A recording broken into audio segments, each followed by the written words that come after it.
like very often, an autistic will ask a question and then you will answer the question thinking what matters here is my accuracy in answering. Yeah. Because this seems like an important question to you. But really, the question wasn't the question. And the assignment was somehow, can you create noise that pleases me? Right. Episode 58. The Good Place is Autistic.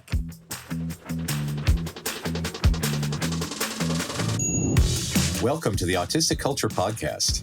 Each episode, we dive deep into autistic contributions to society and culture by introducing you to some of the world's most famous and successful autistics in history. Before we get started, a quick disclaimer on how we use the word autistic. The purpose of this show is not to diagnose the people or characters we discuss as autistic. While some may have announced being autistic, what we're really sharing here is our observation of what is representative of autistic culture. It can sometimes be difficult for autistic people to celebrate our natural tendencies and traits due to the perception of autism as a disorder that needs to be fixed, a long history of damaging medical interventions to get autistics to fit in with mainstream culture, and protective masking skills many of us have developed to try to stay safe.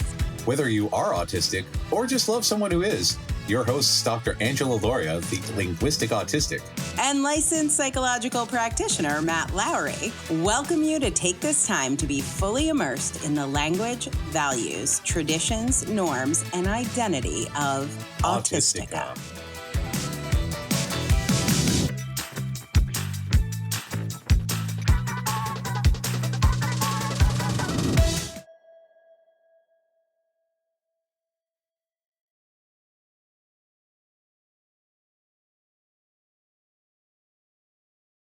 Hey, Matt.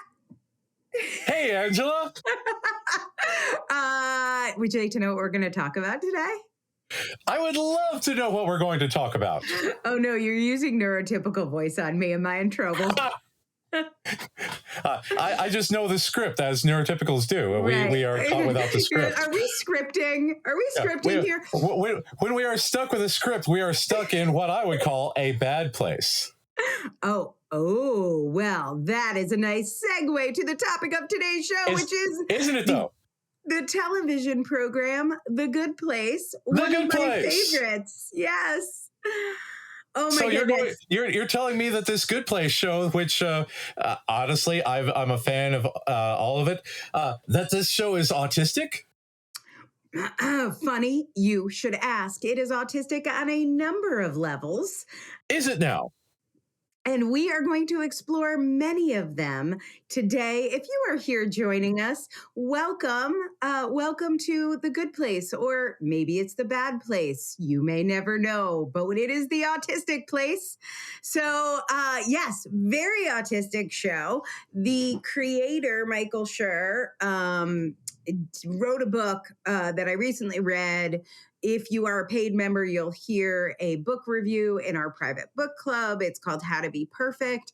I have had this show on my radar to do, but that book kind of gave me the push I needed to put together some research for today's show.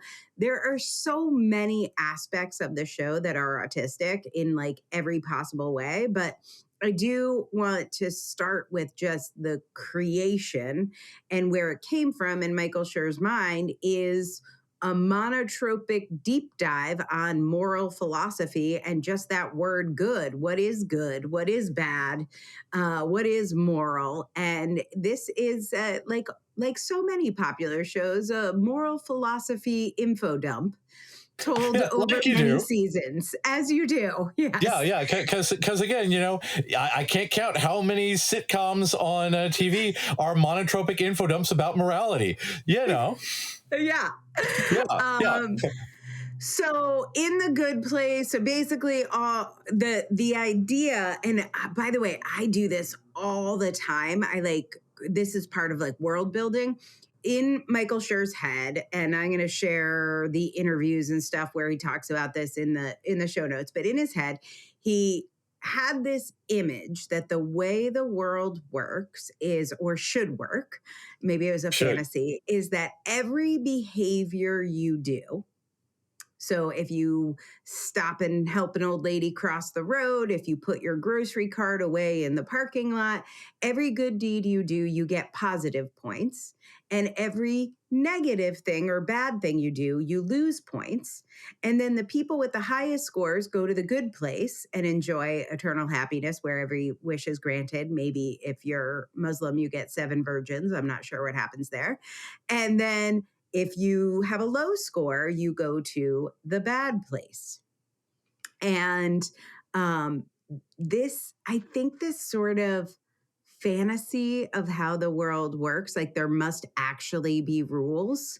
And if I can figure the rules out, then I can assure that I will go to the good place. So I will now figure out the rules.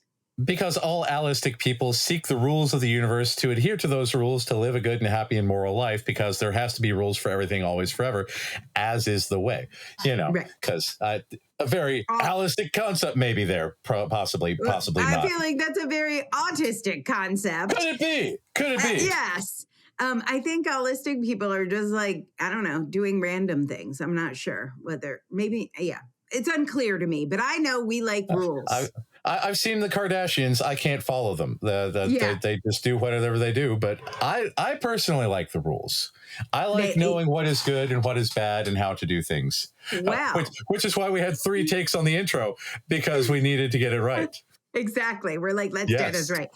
Yes. So the good place is guided by an AI robot, humanoid-like not a girl. figure.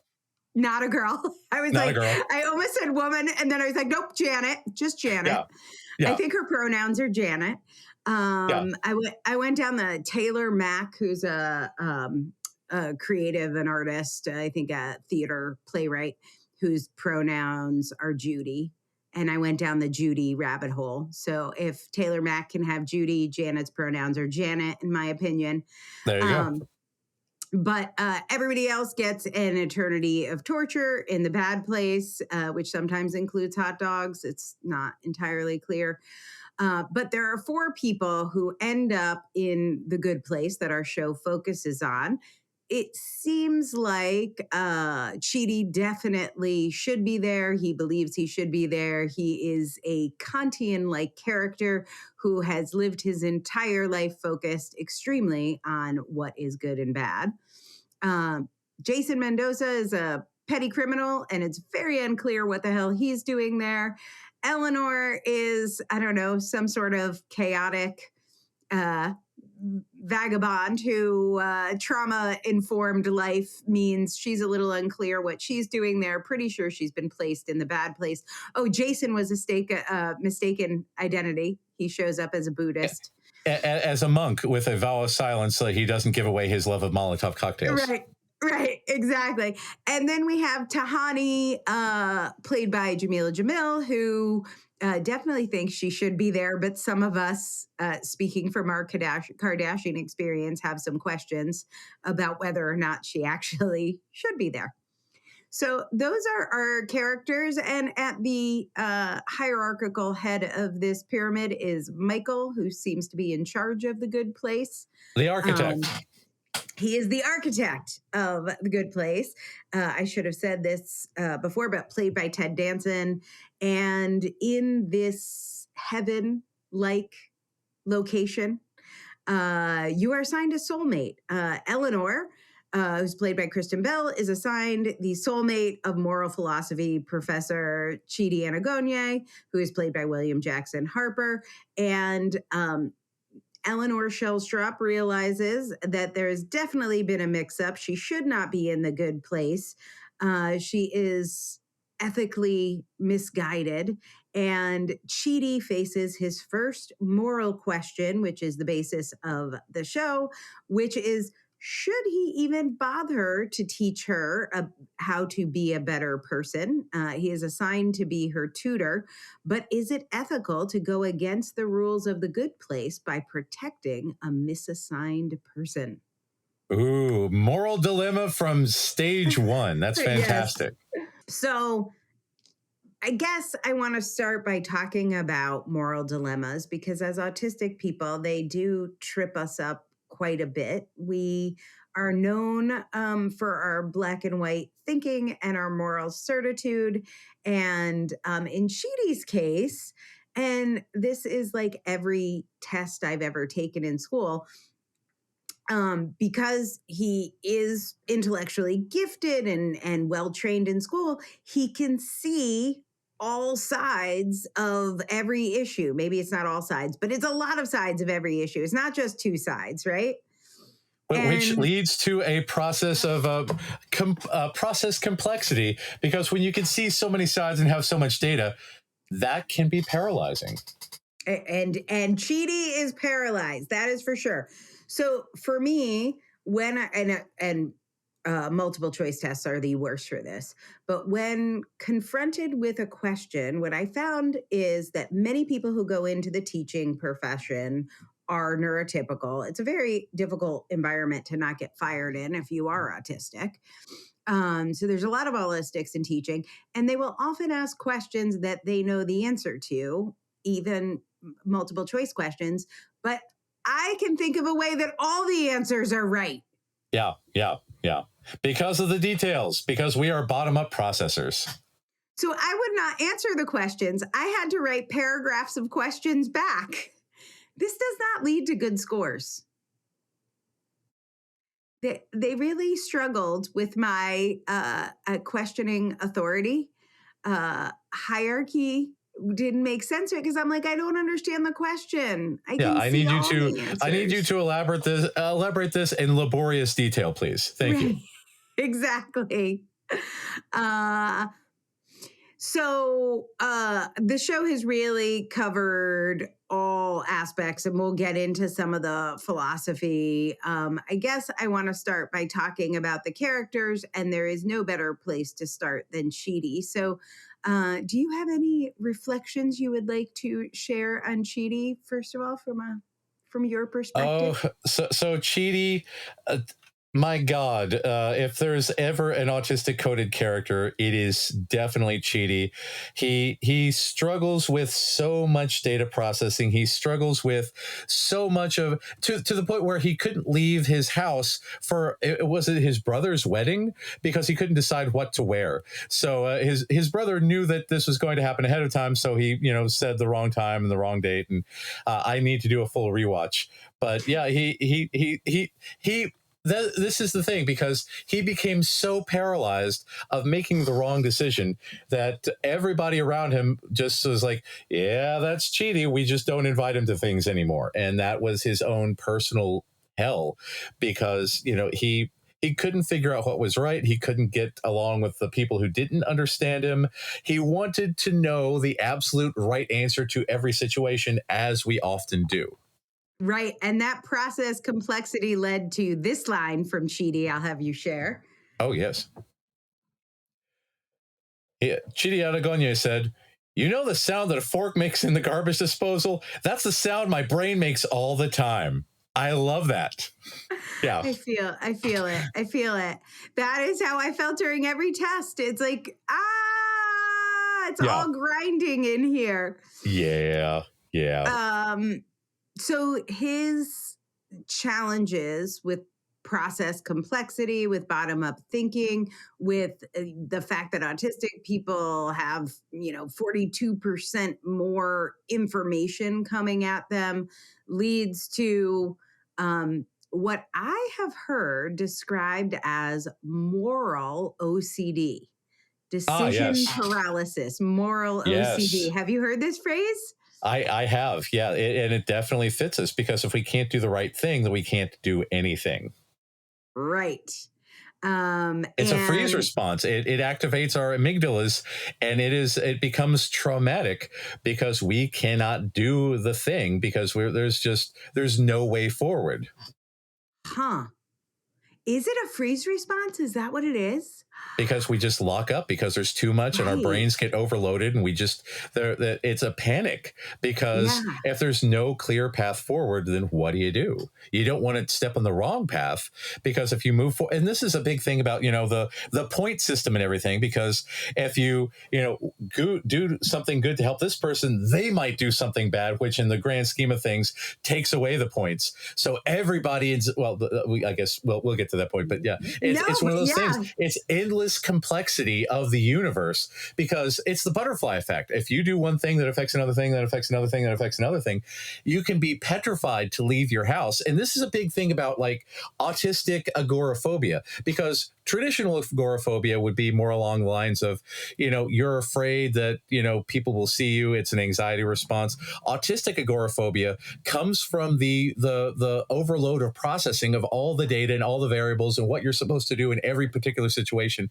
So you just don't leave the house ever because you're afraid of doing the wrong thing. And if you do the wrong thing, then you'll be judged. And it's not a pure anxiety, lack of serotonin thing.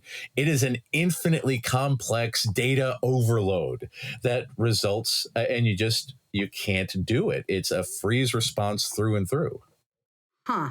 So this is probably the thing I've spent the most time in therapy on Oh, is my personal, like the thing I hated most about myself is when I am in like any sort of crisis, people think I'm super aggressive, like I'm such a fighter, I'm such like a champion of social justice, but when I am like in a confrontation, I literally everything I'm thinking nothing, and I completely freeze.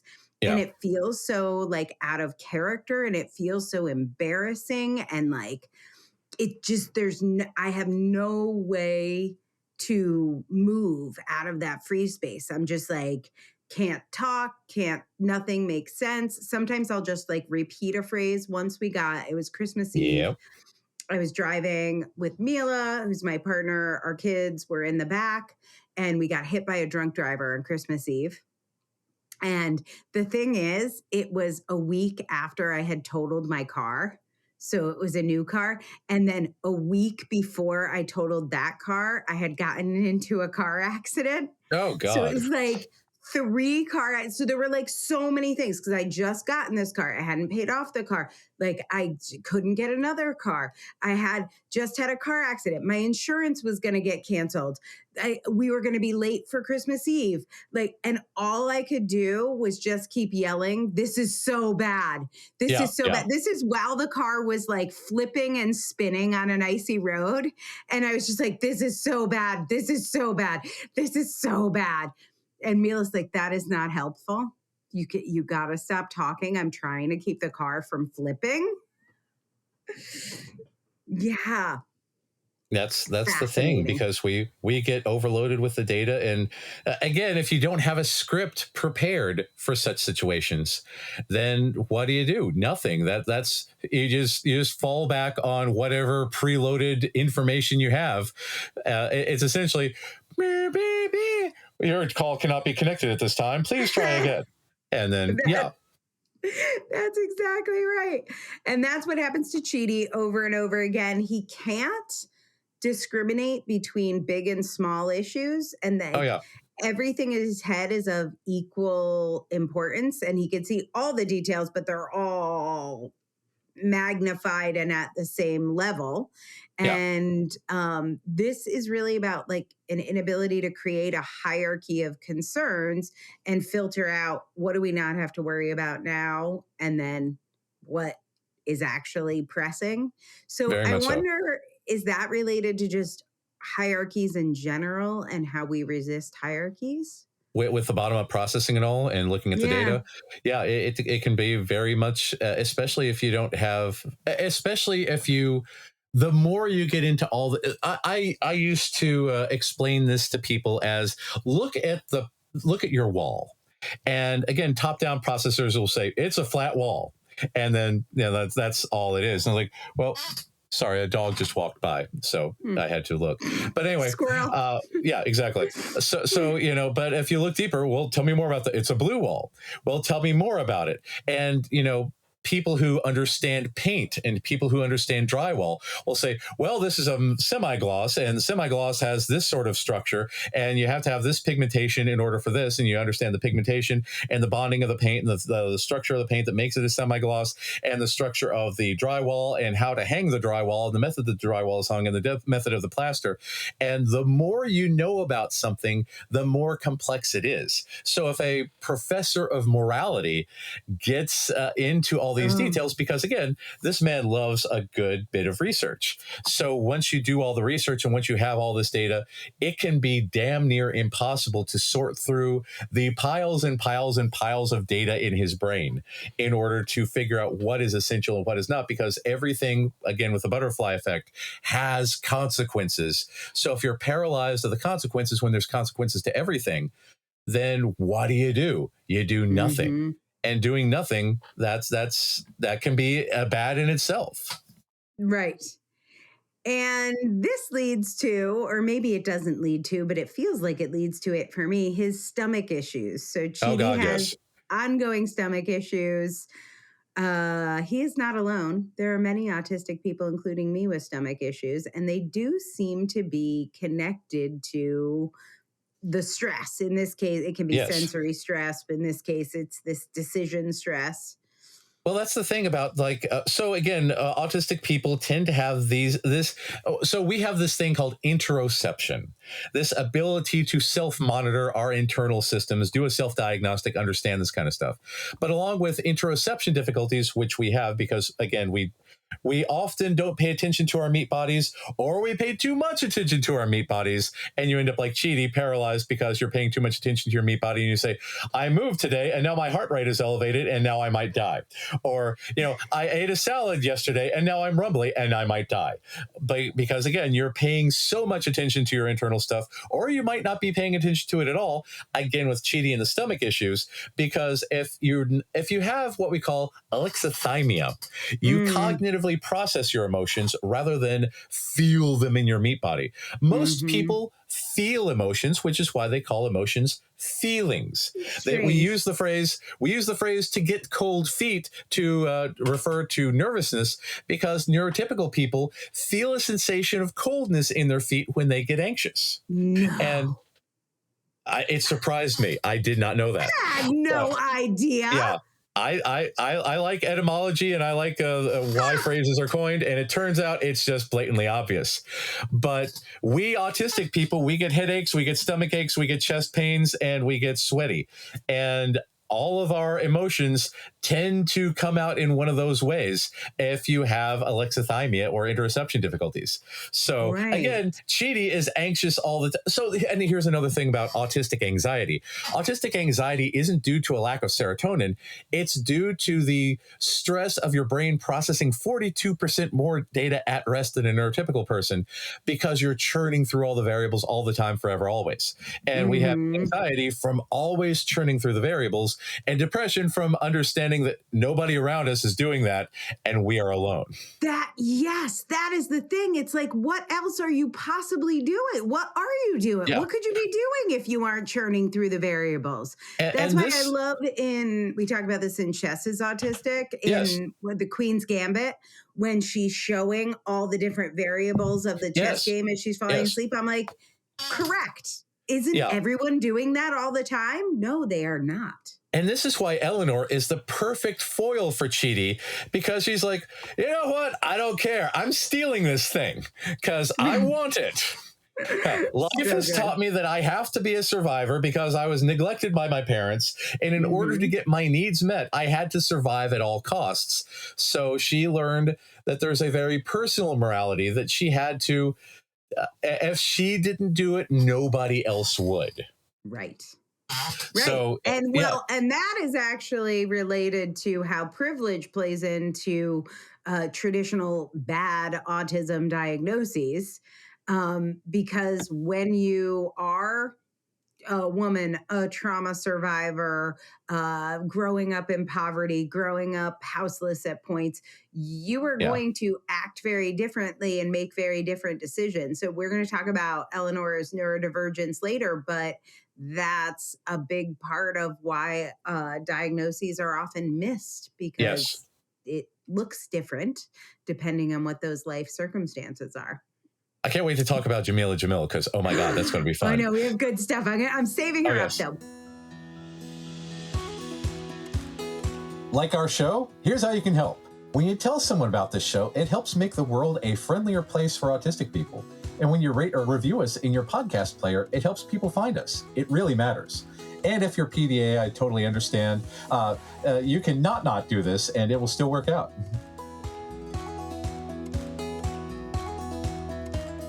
So Chidi, is constantly in a state of anxiety, like constantly high cortisone levels, stomach issues, interoception issues, probably alexithymia. But he has a great method. I believe it's great because I share this method. He has a great method of emotional regulation. Here's a quote from Chidi about how he emotionally regulates. I love this so much. When I'm really upset, concentrating on a table of contents helps me calm down. It's like a menu, but the food is words. I mean, no neurotypical wrote that. So I'm like, why everyone doesn't read table of contents? So I don't normally admit this, but everybody knows my special interest is books. Like, it's for sure books. And I keep it vague because it's like when you're getting a PhD and people say, what's your PhD about? They don't want the answer. If you've done a PhD, you know this. They do not want to hear your answer. So you just make some shit up that's vaguely related. So I would say my special interest is books. And then sometimes I'll say writing, or sometimes I'll say editing or helping people write or things like that. I'm going to tell you the truth about what my real special interest is. It's the fucking table of contents. I tell no one. I mean, if you're listening, do not pass this along. There is nothing that calms me more than a table of contents. And I have studied so many of them. I also study indices. I love indexes. I've met many indexers in the olden days when they used to do it with note cards. I wanted to write encyclopedias, particularly encyclopedias about authors. I read the entire set of the Encyclopedia of Contemporary Authors. It was like 24 volumes and they were all amazing. And, but a table of contents, and the thing I'm best at as a book coach is outlines and organization and structure. And when I look at a finished table of contents, I could literally look at it for 3 hours. It's so beautiful. It's so regulating. It's categories. It's ontology. There's a story. There's an arc. You could just read a table of contents. People don't just read a table of contents. It's my favorite thing to do. That's fantastic. I love that. Oh, I love Chidi so much. It is very calming. It is very calming to me. I love it. It's like as it's finished. It's like we did it. We organized it, everybody. We could just look at it and celebrate. We did it. It's there. And it's table-y and contentsy. Look at all the bounty of words that you can soon consume. Yes, it's so exciting. Chidi is also quite concrete and takes things very literally. So somebody mentioned to him, I've gotten lots of people always scream in my face, breathe or relax. I think this makes some people relax. Somehow people telling me to relax never really made me relax. Yeah. Can't think of why. But one of Chidi's friends tells him that it's good when you have anxiety to exercise. Exercise helps people with anxiety. So Chidi just starts randomly doing push-ups.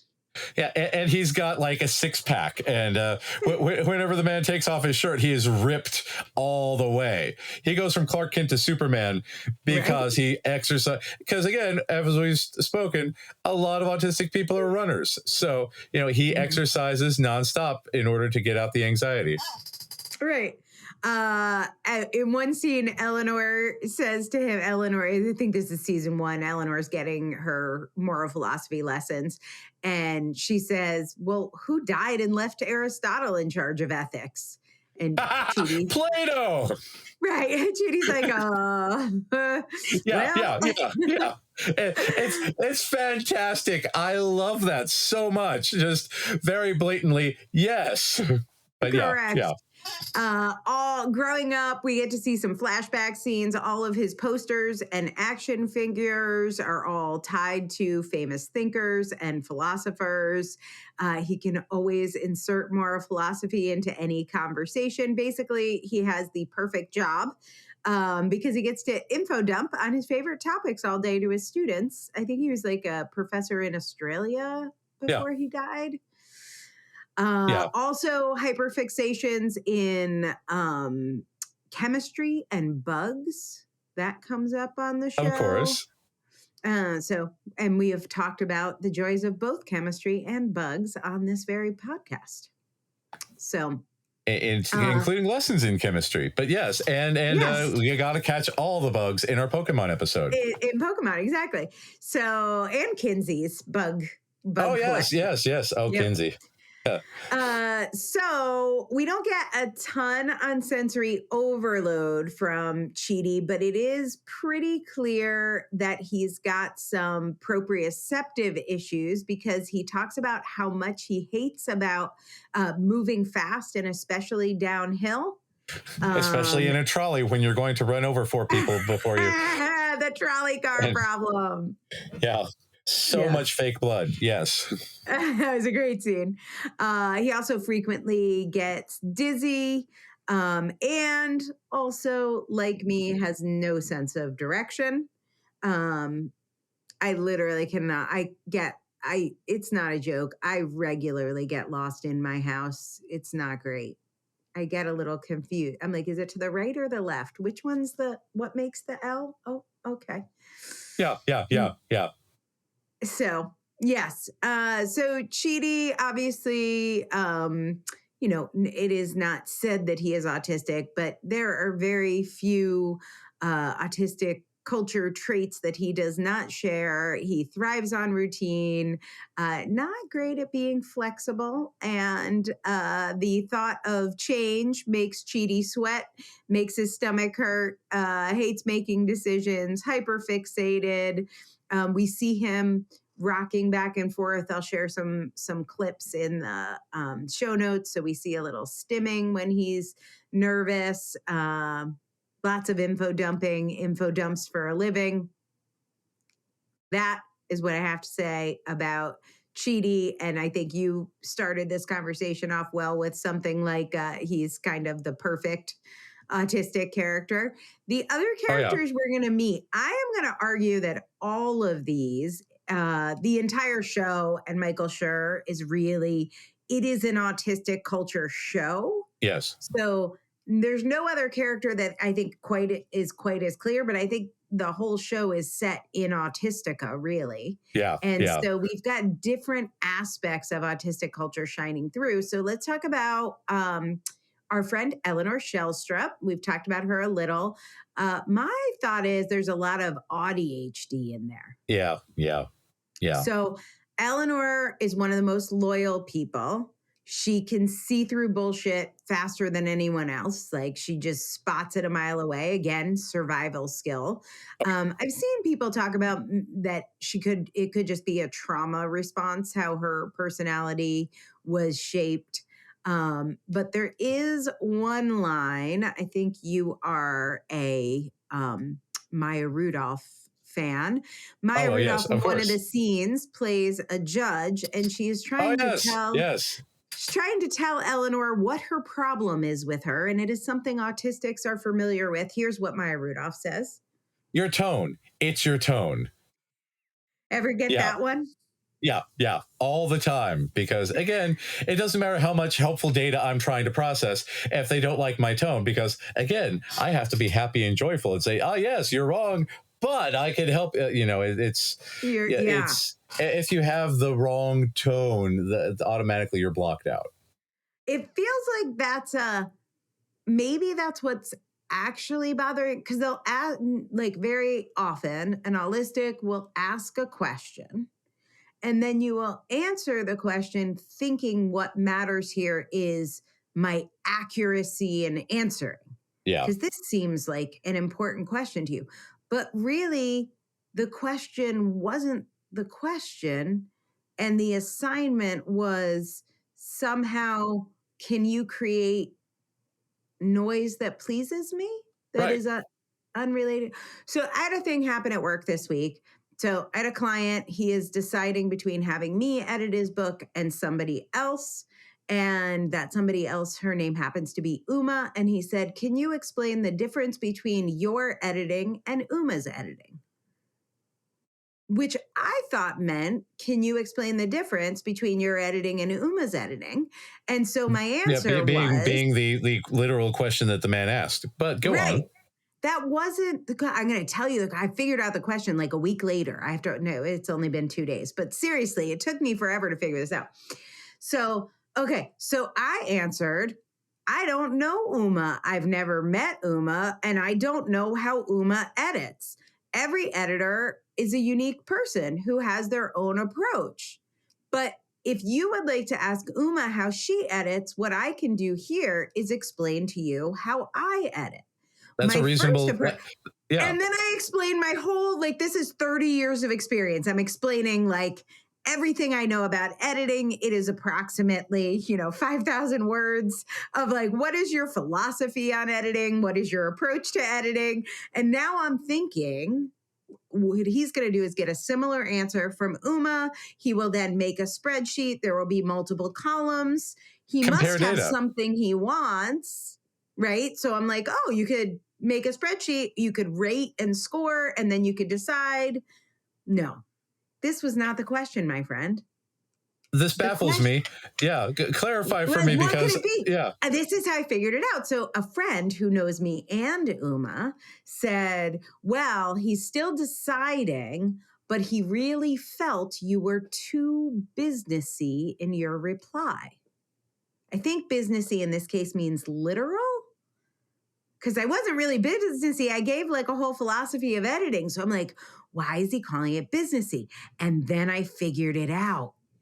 He wanted me to just talk about him and his writing. He didn't want to hear anything about Uma. He didn't want to hear anything about me. He didn't want to hear anything about editing. This is what he wanted. I read your stuff and it is so amazing. And I'm so excited to have the opportunity to work with you because you're such a good writer. And the writing made me feel, however writing makes people feel, I don't know, amazing when I read it. And I really think your book is going to change the world. It wasn't a question about editing or Uma. It was just, I'm going to say words and then you say words back, and then I'll see how I feel in my body about the words you said.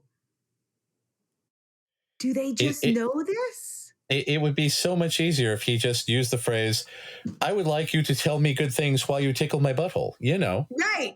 Yeah. Well, he tried that. So his previous question, which is what helped me connect it, which is, what do you think of my writing?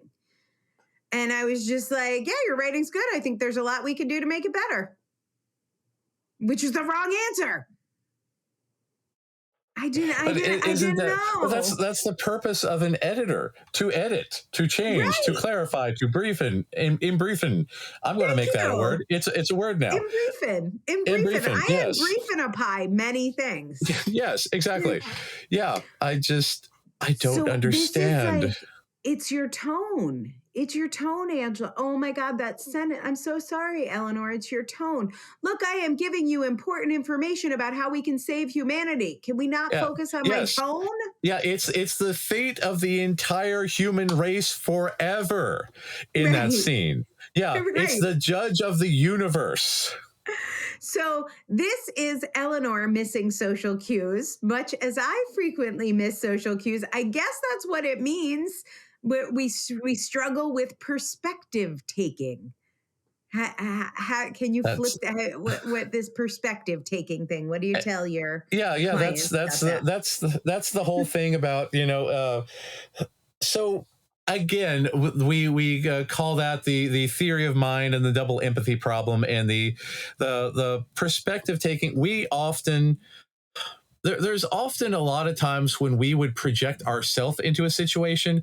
And again, this can cause problems in relationships because Like I just did here. We're supposed to be Yeah. talking about the good place, and I got to talk about my problems with clients.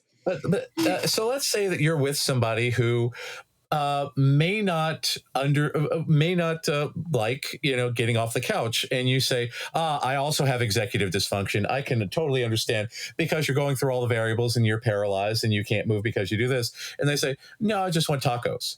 And like, well, I will stay here with you and help you with all of this executive functioning because you're clearly a good person, just like me, and you want to do good things just like me, and you will do good things. And then that is not the goal of this person, and they do not want to do that thing. They have zero desire to do that thing. But again, because you're using your own data and trying to fill in the blanks with that other, it's like pulling a Jurassic Park with frog DNA, and all of a sudden your dinosaurs start mutating because you put in the wrong DNA. And Right. That's can be a problem that we do have with other people in relationships, because it's not that we struggle so much with the perspective taking. It's just that we automatically, because again, they believe that we are completely unable to do it. It's just that we tend to use our own brains as models because we think that everyone is a bottom-up processor. And Right. that comes into an issue because there's a lot of people who are top-down processors who do not do things that way. And that can be a Right. major hurdle in cross-neurotype interactions. So the way that got portrayed for me was she's very businessy. Yeah, I because wasn't empathetic, but I wasn't called upon to be empathetic. I got yeah, asked a question that required data to answer. How is your editing different than Uma's? yeah, yeah. Well, I Uh, feel like I need to interview Uma. Let's figure this out. We could create a spreadsheet together.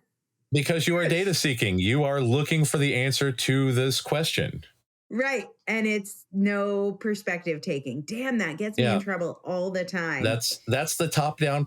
And so again, I think that the top down versus bottom up processing is the key to this perception that the theory of mind differences and the empathy differences and all this other stuff, because we are doing the Chidi way of looking at so many variables and looking at so much data instead of just doing the yes, I like you.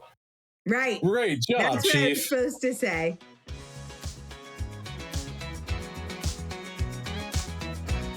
We are thrilled to announce the launch of the Autistic Culture Podcast T Public Store. Woohoo! You can now get t-shirts, hoodies, mugs, and more featuring original designs related to autism and our show. Whether you want to showcase your autistic pride, spark conversations, or just share your love of the podcast, we've got some cool merch options for you. And guess what? Our paid subscribers on Substack get a special 10% off code for the store. If you subscribe to our newsletter at autisticculture.substack.com, you will get exclusive subscriber content plus a 10% discount code you could use at our T Public merch store. Every purchase helps support our show, so if you want to proudly display your autism ally status and values, browse the store today, and be sure to tag us on social media showing off your gear. We just want to say thanks to all of our listeners and our paid subscribers, especially, for making this podcast possible. All of the money from our T Public store goes to pay our amazing staff, and we could not do this without your support. We hope you love the merchandise. I love it. Matt? I'm very excited about it. I can't wait for my mugs and magnets and stickers and various pillows to show up, because there's a certain source of pride that comes from having your quote on a pillow. So I'm excited. Find us at T Public or look for the link in the show notes.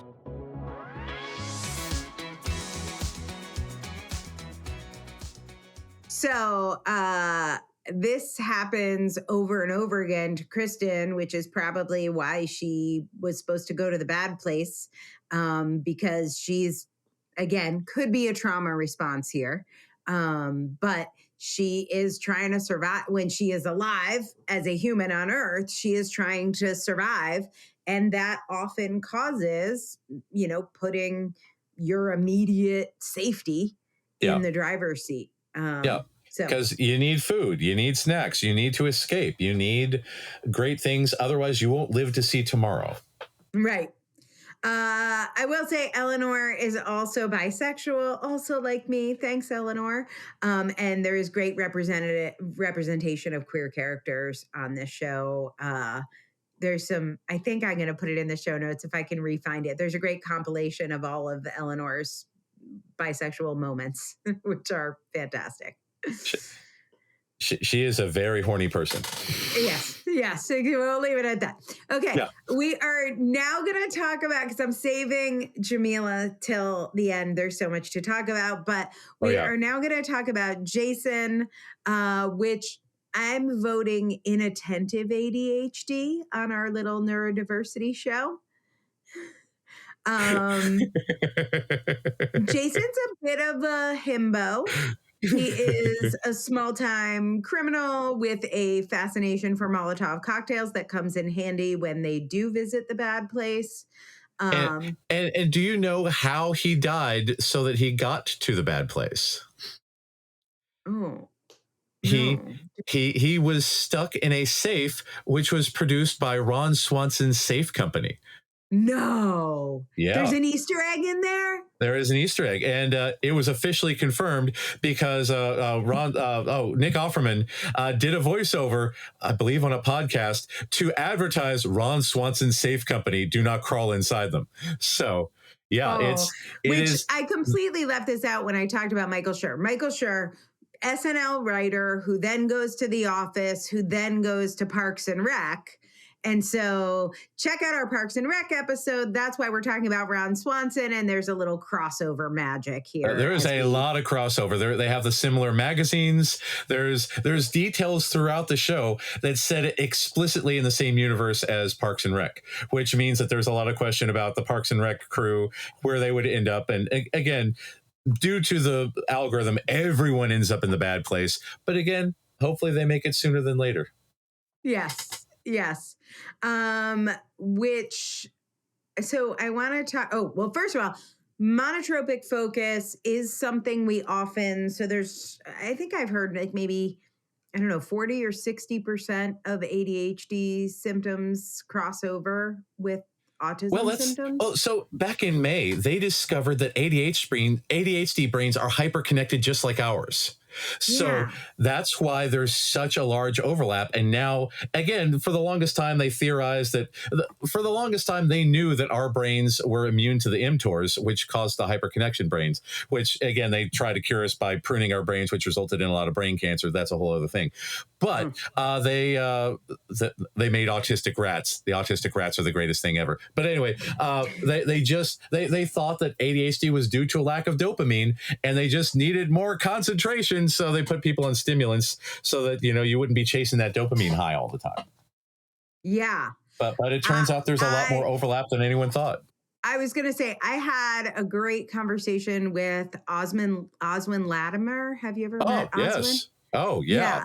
So they sort of walked me through kind of a completely different landscape, kind of throwing out all of the separate diagnoses and finding kind of a root neurodivergence. So, yeah, it's some pretty interesting work they're doing. Definitely check out Oswin's work. But monotropism for sure is something that is shared. And Jason Mendoza, why can't I? Jason is his character. Manny Jacinto is the actor. Yes. He's coming up on the new Star Wars series, Acolyte, which, again, I really, really hope that there's a lot of crossover traits between them, because I really want to see if Sis throw in Molotov cocktail. But yes, go on. Yeah, I can see that. So I know that, like, when people think of me, they will often think of books, or I have a huge crystal museum. So if they'll see a crystal, they'll send me a crystal. They'll send me a picture, like, just saw this huge crystal. Or like, we have multiple 6-foot crystals we're shipping to England. It's a whole thing. That's fantastic. So, like, when I see a Jacksonville Jaguar shirt, yeah, immediately immediately I think Yeah. of my friend Jason. I'm like, oh, my Yeah. friend Jason. Oh, not a real person. Yeah. Also, I don't watch the sports ball. I don't even know what a Jacksonville Jaguar is or Blake Bortles, Yes. but it Yes. is Oh, so yes. his monotropic focus. It is such a special interest that because I love Jason, it somehow became my special interest, and it's now my special interest. It's an echo spin. You respect someone so much that you adopt their special interest. I'm like, oh, the Jacksonville Jaguars, I like them. And then I'm like, oh, wait, no, I don't like sports ball. What Yeah. happened? I got confused. Get your friends, family, and fictional character merchandise in our T Public store. Oh, okay. So we're going to talk about Janet in a second, but Janet and Jason have like a love affair, but Jason Janet being the AI. Yes, Janet being the AI who works in the good place. Oh, yes. But and her program did not prohibit her from having a relationship with Jason. But he has to wait 1,000 Jeremy Baramies for Janet to come back. I love the Jeremy Baramy. That is the best measure of time ever. Yes. What is it with our rhymey, schmimey phrases like this? Because a Jeremy Baramy would be a unit of measure in autistic. Yeah, because it's just the windy, loopy, the dot on the I, and what's the line about everyone's seen the multi? Man, I there's so many great quotes on there that I can't. I know. But There's a whole Jeremy thing Baramy. with Chidi goes through that he doesn't like the way the I is dotted in the Jeremy Baramy. Yeah. Anyway, he has to wait thousands of Jeremy Baramies. See the whole show for details on what that is. He is waiting for Janet to come back, and he is finally meditating. Oh, do you have my Jeremy Baramy quote? Oh, the time knife. Yeah. Oh man. Let's hear. We'll edit this out. Yes, Matt is searching away, but I will tell you that when Jason came into the good place, he was pretending to be a monk, and he meditates through his Jeremy Baramies. So he evolves. Tell us, Matt. So when Chidi, goes into the eye of the Jeremy Baramy, he says, I just saw a trillion different realities folding into each other like thin sheets of metal forming a single blade. And Michael says, yeah, the time knife. We've all seen the time knife. And just because it's just the way things are. And it's, the infinite complexities of the universe all folded in upon each other. And just, you get used to it, as one does. And as you do. We've all seen the time knife. Yeah. So Janet finds him meditating, and it all comes full circle. The Janet story has its own. I would say Janet is really representing a neuroqueer culture. Yes, very much so. Yeah. Especially with, go on. No, you go.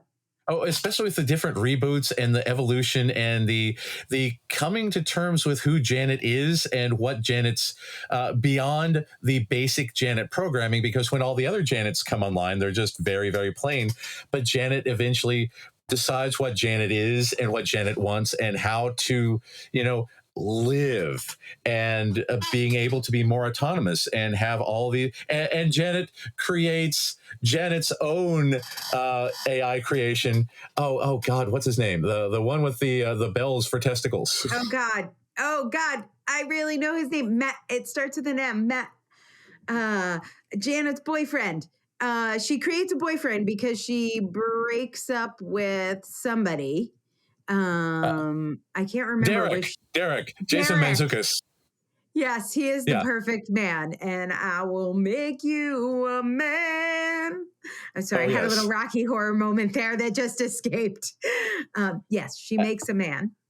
And again, Derek, when Derek because Derek was given to Mindy in the middle place, the one inhabitant of the middle place, Mindy kept rebooting, and every time he reboots, he advances until the point where he's like wearing a tuxedo and because again, Jason Mantzoukas, everything he's been on, he is wild. So it's so. But again, Derek evolves, Janet evolves, and Well, that's there's the a thing whole about being bad Janet thing. She Oh, really yes. explores bad Janet. We all explore bad Janet. Exactly. Yeah. And it's just fascinating to see the character evolution and figure out who people are or what a Janet is and how you come to terms with an identity, especially since everybody keeps misgendering Janet as a she, Yeah. explicitly stating, not a girl, not a she. Not a girl, I am Janet. not a girl, Yeah. not a lady, not a girl. Yeah. So it's also a great study of masking, right? Because she is Oh, yeah. programmed, like many neurotypicals try and program us, sometimes Yeah. with tasers. Yeah. But she is programmed to be polite, and her program tells her how to act exactly. But she is also, at her core, her very nature is to be helpful, like superhuman levels of helpful. Like she is the world's most helpful character. She is designed to be helpful, and she is helpful. But then there's this mask of being polite, and her program makes her say yes to things that she doesn't necessarily want to.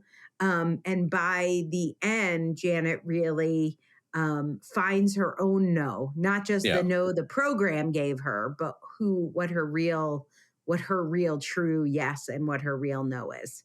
Yeah. So played by Darcy Carden, who is gorgeous and amazing. And yes. Anyway, speaking of masking, Yes. Tahani Al-Jamil, played by this is going to be Jamila interesting. Jamil. Yes. She grows up in a wealthy British philanthropist family. She is a fashion model. Her sister has it more together than her, so she is very competitive with her sister. And it seems like Tahani's entire life is basically masking to please her autistic parents. Yeah. Because they have very, very high standards of what they find to be even barely acceptable. And she spends her entire life on Earth trying to please them and trying to win the favor of her sister and trying to outdo them so that they will finally accept her. Right. Doesn't work. She dies. Yeah. And she dies like making a huge donation or something. Yeah. She was doing something, an award, something. Anyway, however, what I want to say about this is there is almost no like classic diagnosis where you would look at Tahani's character on the surface as you might meet her quickly and think, oh, she's autistic. So she is kind of the classic high masking. She's very polite. She's well spoken. She doesn't have an autistic accent. She doesn't have obvious special interests. She's not weird. She doesn't seem autistic. And I think there's a lot of women who get that feedback, who have learned how to behave, been trained, and she is absolutely exhausted and in life was living on the knife's edge of burnout. Yeah. Trying desperately to fit in and be everything that the world wanted. Yes. So that is a really interesting character study, but now we're going to cross over into the amazing Jamila Jamil, who very recently started talking about her Ehlers-Danlos syndrome diagnosis. So she has Ehlers-Danlos, POTS, dyspraxia, has been frequently commented on that she stares weirdly at people. She was diagnosed with HEDS, which is like the hypermobile EDS, at 9. Doesn't drink, doesn't smoke, doesn't do drugs because of her many medical issues. She has mast cell. She has dislocated many things. She says she carries an EpiPen everywhere because she will randomly become allergic to her safe foods. So she'll be like, I have favorite foods, and then one day I'll eat them and I have a deadly allergy attack. So I always carry my EpiPen, and she frequently faints. She has not said anything about being autistic or not, but I have thoughts. So much overlap there, because a show of hands in the podcast world, how many of you have similar immune and autoimmune stuff like ADS, POTS, PANDAS, mast cell, Hashimoto's, let's see here, psoriasis, PCOS, eczema, PCOS, lupus. PMDD. Yeah, Yeah. all of these things are more likely to happen to people who are autistic, especially autistic women and AFAB people. Mm-hmm. Yes. So Jamila does amazing advocacy work. She's an incredible ally. She is very aware of autism, and perhaps she has had a light bulb go off privately. What I will say is she beautifully represents our culture and shares the stories of people with EDS that need to get out there. Most people don't understand hypermobility and the effect that EDS has on people's lifespans, and she's doing great work there. So awesome. And again, right. she's glamorous.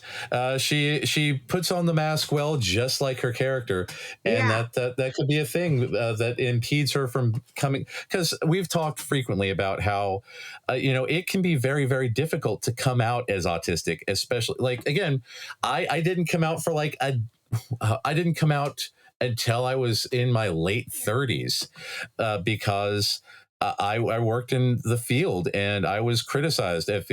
Check out our episode on community for more on that. But I was heavily criticized when I did come out. So I stayed in the closet until I was able to do my own thing. And there's a lot of people in the world who need to wear that mask for safety, for security. So she might know that she's autistic. Reasons. Exactly. There can be custody reasons. There could be job. There is definitely discrimination in the theater world.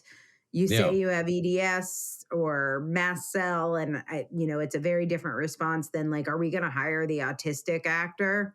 Yeah. Even then, like when Jerry Seinfeld came out and promptly jumped back into the closet, there are a lot of people who will scream, "You're nothing like my autistic son," because again, not being the same demographics as an autistic son, and that all autistic people are different because human beings are different, because all logic, it's one of those things. The world can be very, very aggressively critical of people. So she may know that she's autistic, but again, it's difficult for her to come out and say it explicitly. And I don't hold that against her because again, there's enough evidence for me advocacy.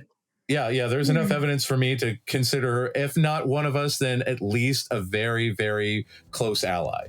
So yes.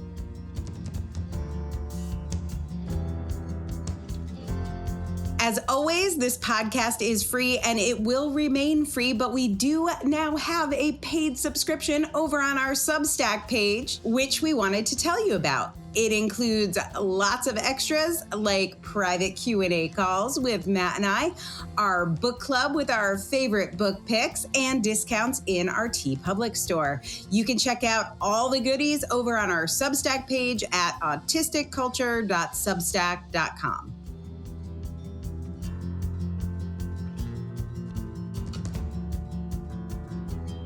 So I want to just sort of wrap this up with a little chat about Michael. So Michael, again, is the architect of The Good Place. He is very particular about his creation. And all the details. Yes. And we find him writing on his board, people equal good. People equal good. He needs a little help, and talks about how people often get the wrong first impression of him. And so he's talking to Chidi, and he's very frustrated. He doesn't necessarily want to hear all of the details of Chidi's info dump. He's a little impatient, and he says this to Chidi. Why don't you just tell me the right answer? This is why everyone hates moral philosophy professors. Maybe there's a more concrete approach. I made the trolley problem real so we could see how the ethics would actually play out. Which, again, great episode to Chidi's repeated horror. If you only watch one episode, watch the trolley problem episode. Michael is very literal. He is very in your face. And he loves studying humans. And that's what got him in this role in The Good Place, because he finds humans fascinating. He loves people watching. He has a bit of the Pinocchio syndrome we talked about in, the Community episode. But that's the thing. He wants to understand and he wants to learn about this because he is decidedly not human by origin.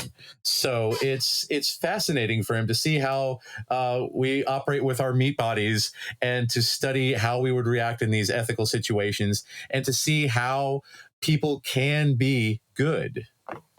Yes. Well, that is a good place to wrap it. Look, this show has covered everything from moral particulars, Aristotle and his virtue ethics, a lot of Kantian moral nihilism. John Locke is covered at great detail. At the heart of this show is a book called What We Owe to Each Other. Yes. That's what sort of kicked off Scher's idea for the show, and it's sort of the spine of the show. So if you want to dive deep, grab that, or Michael Scher's own book, How to Be Perfect. That book, What We Owe to Each Other, shows up multiple times in the show. So if you're looking for an Easter egg, it is a literal prop. Eleanor rips out a page and writes a note to herself.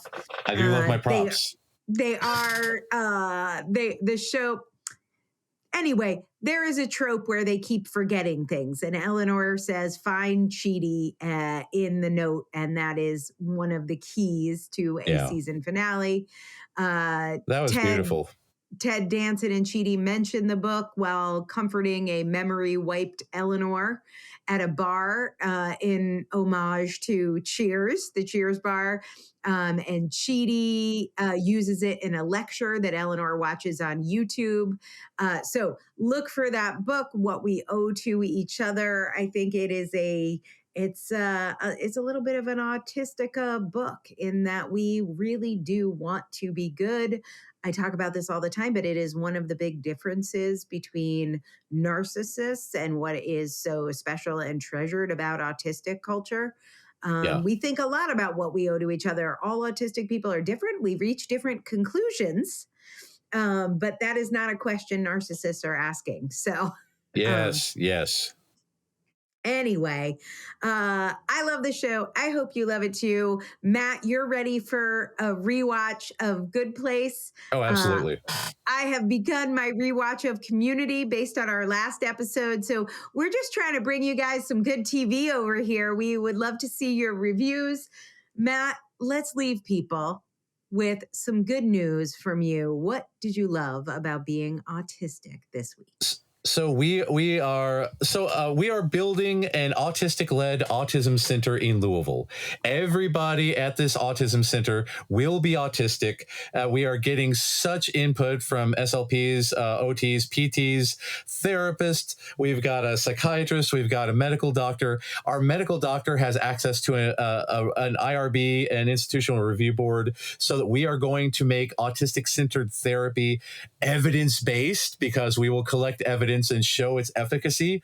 And we have recently started building a school there and doing research on how to build a micro school. I've been closely involved with doing the research of the education parameters and how to make education more autistic friendly, and how to not only incorporate math, science, social studies, and all this other stuff, but also do it in a way that works for autistic, ADHD, ADHD, and PDA brains, to maximize learning potential. And the more research we do, the more research there is to do. And I'm delighted by the people that we have working on this, because I think it's going to be a fantastic thing that I genuinely believe will change everything. I believe that this will be a model that may replace Montessori.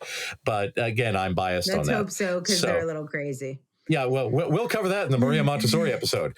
But that's but that's the thing. It's this deep dive into not only how we will work with the children that are entrusted to us, but make a brand new method to help everyone everywhere. And it's a legacy thing. And I really, really do believe that this is going to be a game changer.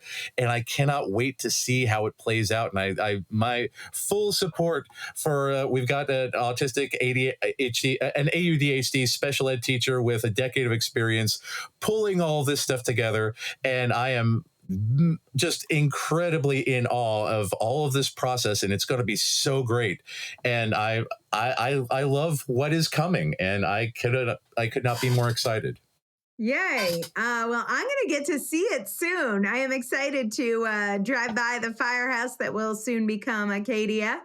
We're going to keep you guys posted on all of that and how you can donate and get involved and make a difference. And I will tell you, we have a lot of love for the people of Kentucky. So if you are one of them, make sure you comment and we will make sure you get the news first. So thanks for being here this week. We've got another great show next week. Leave us a comment, leave us a review. Please share if you like this episode because it really helps people find the show. So bye, everyone. Thanks, Matt. Have a good one. Bye. Thanks for listening to the Autistic Culture Podcast. If you like this show, you can help other people find it by taking a few minutes to rate and review on Spotify or Apple Podcasts. You can find out more about writing your book with me at differencepress.com. That's difference, DIFFERENCE, press, PRESS.com. Or getting a psychological evaluation or consult with me at www.mattlowrylpp.com. That's MATT, Matt Lowry, LOWRY, LPP, as in licensed psychological practitioner.com. We hope you enjoyed today's episode. And remember, no one ever changed the world by being like everyone else.